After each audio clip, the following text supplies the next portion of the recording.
இயேசுவை நேசிப்பவர்கள் பைபிளை வாசிப்பார்கள். இந்த சேனலை பின்பற்றினால் ஓராண்டில் வேதாகமத்தை வாசித்து முடித்து விடலாம். ஃபாலோ பண்ணுங்க, சப்ஸ்கிரைப் பண்ணுங்க.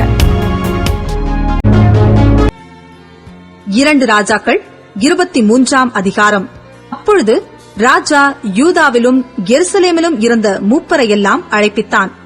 அவர்கள் அவனிடத்தில் கூடினபோது ராஜாவும் அவனோடு யூதாவின் மனுஷர் யாவரும், எருசலேமின் குடிகள் அனைவரும், ஆசாரியர்களும் தீர்க்கதரிசிகளும், சிறியோர் துவக்கி பெரியோர் மட்டுமுள்ள சகலரும் கர்த்தரின் ஆலயத்துக்கு போனார்கள். கர்த்தருடைய ஆலயத்திலே கண்டெடுக்கப்பட்ட உடன்படிக்கை புஸ்தகத்தின் வார்த்தைகளையெல்லாம் அவர்கள் காதுகள் கேட்க வாசித்தான்.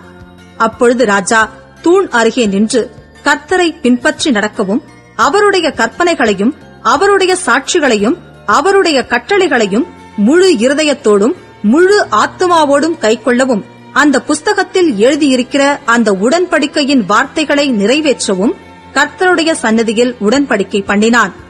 ஜனங்கள் எல்லாரும் உடன்படிக்கைக்கு உட்பட்டார்கள். பின்பு ராஜா பாகாலுக்கும் விக்கிரக தோப்புக்கும் வானத்தின் சகல சேனைகளுக்கும் பண்ணப்பட்டிருந்த சகல பணிமுட்டுகளையும் கர்த்தருடைய ஆலயத்திலிருந்து புறம்பாக்க பிரதான ஆசாரியனாகிய இல்கியாவுக்கும் 2ஆம் வகுப்பிலுள்ள ஆசாரியர்களுக்கும் வாசல் காக்கிறவர்களுக்கும் கட்டளையிட்டு அவைகளை எருசலேமுக்கு புறம்பாய் கீதரோன் வெளிகளில் சுட்டெரித்து அவைகளின் சாம்பலை பெத்தேலுக்கு கொண்டு போக பண்ணினான். யூதாவின் பட்டணங்களிலும் எருசலேமைச் சுற்றிலும் மேடைகளின் மேல் தூவங்காட்ட யூதாவின் ராஜாக்கள் வைத்த பூஜாசாரிகளையும் பாகாலுக்கும் சூரியனுக்கும் சந்திரனுக்கும் கிரகங்களுக்கும் வானத்தின் சகல சேனைகளுக்கும் தூபம் காட்டினவர்களையும் அகற்றிவிட்டான்.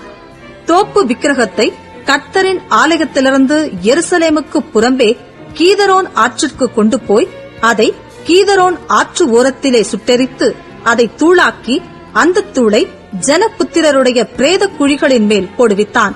கர்த்தரின் ஆலயத்திற்கு அருகே ஸ்திரீகள் தோப்பு விக்கிரகத்துக்கு கூடாரங்களை நெய்த இடத்திலுள்ள லட்சையான புணர்ச்சிக்காரரின் வீடுகளை இடித்துப் போட்டான். அவன் யூதாவின் பட்டணங்களிலுள்ள எல்லா ஆசாரியரையும் வரச் சொல்லி கேபா முதல் பெயர்செபா மட்டும் ஆசாரியர்கள் தூபங்காட்டியிருந்த மேடைகளை தீட்டாக்கி ஒலிமுக வாசல்களின் மேடைகளையும் பட்டணத்து வாசலுக்கு போகும் வழிக்கு இடதுபுறமாயிருக்கிற பட்டணத் தலைவனாகிய யோசுவாவின் வாசற்படியில் இருந்த மேடையையும் இடித்துப் போட்டான்.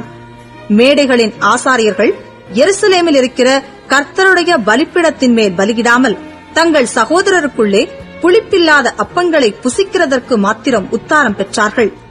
ஒருவனும் மோளேகுக்கென்று தன் குமாரனையாகிலும் தன் குமாரத்தியையாகிலும் தீக்கடக்க பண்ணாதபடிக்கு இன்னும் புத்திரரின் பள்ளத்தாக்கில் இருக்கிற தோப்பேத் என்னும் ஸ்தலத்தையும் அவன் தீட்டாக்கி கர்த்தரின் ஆலயத்திற்குள் போகிற இடம் தொடங்கி பட்டணத்துக்கு புறம்பே இருக்கிற நாத்தான்மெலேக் என்னும் பிரதானியின் அறைவீடு மட்டும் யூதாவின் ராஜாக்கள் சூரியனுக்கென்று வைத்திருந்த குதிரைகளை அகற்றி சூரியனின் ரதங்களை அக்கினியில் சுட்டெரித்தான்.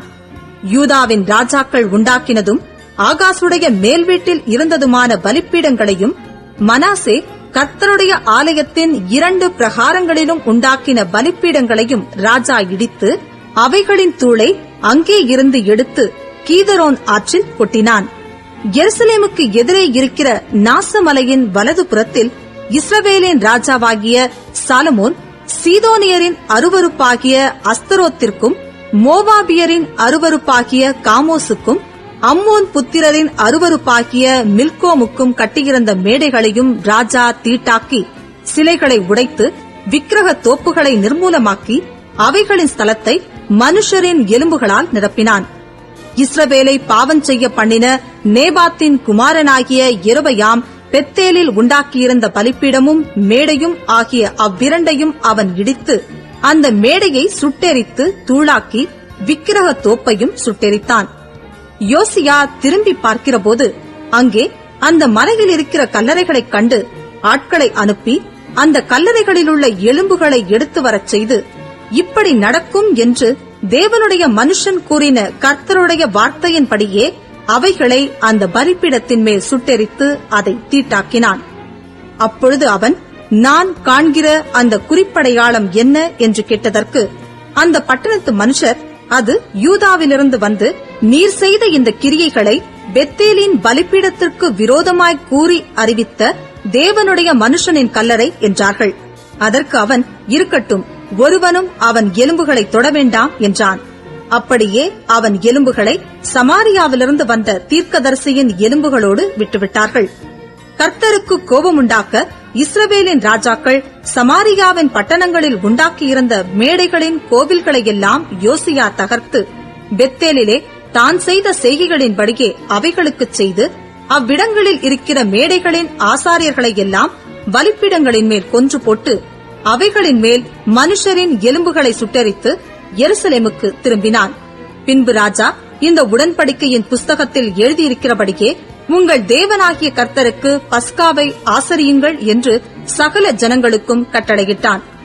இஸ்ரவேலை நியாயம் விசாரித்த நியாயாதிபதிகளின் நாட்கள் தொடங்கி இஸ்ரவேலின் ராஜாக்கள் யூதாவின் ராஜாக்கள் ஆகிய அவர்களுடைய சகல நாட்களிலும் இந்த பஸ்காவை போல் பஸ்கா ஆசரிக்கப்படவில்லை. ராஜாவாகிய யோசியாவின் 18ஆம் வருஷத்திலே கர்த்தருக்கு இந்த பஸ்கா எருசலேமிலே ஆசரிக்கப்பட்டது. ஆசாரியனாகிய இல்கியா கர்த்தருடைய ஆலயத்தில் கண்டெடுத்த புஸ்தகத்தில் எழுதியிருக்கிற நியாய பிரமாணத்தின் வார்த்தைகளை நிறைவேற்றும்படிக்கு யோசியா அஞ்சனக்காரரையும், குறி சொல்லுகிறவர்களையும், சுரூபங்களையும், நரகலான விக்கிரகங்களையும், யூதா தேசத்திலும் எருசலேமிலும் காணப்பட்ட எல்லா அருவருப்புகளையும் நிர்மூலமாக்கினான். கர்த்தரிடத்துக்கு தன் முழு இருதயத்தோடும், தன் முழு ஆத்துமாவோடும், தன் முழு பலத்தோடும் மோசேயின் நியாயப்பிரமாணத்திற்கு ஏற்றபடியெல்லாம் செய்ய மனதைச் சாய்த்தான். அவனைப் போலொத்த ராஜா அவனுக்கு முன் இருந்ததும் இல்லை, அவனுக்கு பின் எழும்பினதுமில்லை. ஆகிலும் மனாசே கர்த்தருக்கு கோபமுண்டாக்கின சகல காரியங்களின் நிமித்தமும் அவர் யூதாவின் மேல் கொண்ட தம்முடைய மகா கோபத்தின் உக்கிரத்தை விட்டு திரும்பாமல், நான் இஸ்ரவேலை தள்ளிவிட்டது போல யூதாவையும் என் முகத்தை விட்டு தள்ளி, நான் தெரிந்து கொண்ட இந்த எருசலேம் நகரத்தையும் என் நாமம் விளங்கும் என்று நான் சொன்ன ஆலயத்தையும் வெறுத்து விடுவேன் என்று கர்த்தர் சொன்னார். யோசியாவின் மற்ற வர்த்தமானங்களும் அவன் செய்தவை யாவும் யூதாவுடைய ராஜாக்களின் நாளாகம புஸ்தகத்தில் அல்லவோ எழுதியிருக்கிறது. அவன் நாட்களில் எகிப்தின் ராஜாவாகிய பார்வோன் நேகோ அசீரியா ராஜாவுக்கு விரோதமாய் ஐபிராத்து நதிக்கு போகிறபோது ராஜாவாகிய யோசியா அவனுக்கு எதிராக புறப்பட்டான். பார்வோன் நேகோ அவனை மெகிதோவிலே கண்டபோது அவனை கொன்று போட்டான். மரணமடைந்த அவனை அவனுடைய ஊழியக்காரர் ரதத்தின் மேல் ஏற்றி மெகிதோவிலிருந்து எருசலேமுக்கு கொண்டு வந்து அவனை அவன் கல்லறையில் அடக்கம் பண்ணினார்கள். அப்பொழுது தேசத்தின் ஜனங்கள் யோசியாவின் குமாரனாகிய யோவாகாசை அழைத்து அவனை அபிஷேகம் பண்ணி அவன் தகப்பன் ஸ்தானத்தில் அவனை ராஜாவாக்கினார்கள். யோவாகாஸ் ராஜாவாகிறபோது 23 வயதாயிருந்து 3 மாதம் எருசலேமில் அரசாண்டான். லிப்னா ஊரானாகிய எரேமியாவின் குமாரத்தியான அவன் தாயின் பேர் அமுத்தாள். அவன் தன் பிதாக்கள் செய்தபடியெல்லாம் கர்த்தரின் பார்வைக்கு பொல்லாப்பானதைச் செய்தான். அவன் எருசலேமில் அரசாளாதபடிக்கு பார்வோன் நேகோ அவனை ஆமாத் தேசமான ரிப்லாவிலே பிடித்து கட்டுவித்து தேசத்தின் மேல் 100 தாலந்து வெள்ளியையும் 1 தாலந்து பொன்னையும் அபராதமாக சுமத்தி யோசியாவின் குமாரனாகிய எலியாக்கீமை அவன் தகப்பனாகிய யோசியாவின் ஸ்தானத்தில் ராஜாவாக வைத்து அவன் பேரை யோயாக்கீம் என்று மாற்றி யோவாகாசை கொண்டு போய்விட்டான். இவன் எகிப்திலே போய் அங்கே மரணமடைந்தான். அந்த வெள்ளியையும் பொன்னையும் யோயாக்கீம் பார்வோனுக்கு கொடுத்தான். ஆனாலும் பார்வோனுடைய கட்டளையின்படி அந்த பணத்தை கொடுக்கும்படி அவன் தேசத்தை மதிப்பிட்டு அவரவர் மதிப்பின்படி அந்த வெள்ளியையும் பொன்னையும் பார்வோன் நேகோவுக்கு கொடுக்கத்தக்கதாக தேசத்து ஜனங்களின் கையிலே தண்டினான். யோயாக்கீம் ராஜாவாகிறபோது 25 வயதாயிருந்து 11 வருஷம் எருசலேமில் அரசாண்டான். ரூமா ஊரானாகிய பெதாயாமின் குமாரத்தியாகிய அவன் தாயின் பேர் செபுத்தாள். அவன் தன் பிதாக்கள் செய்தபடியெல்லாம் கர்த்தரின் பார்வைக்கு பொல்லாப்பானதைச் செய்தான்.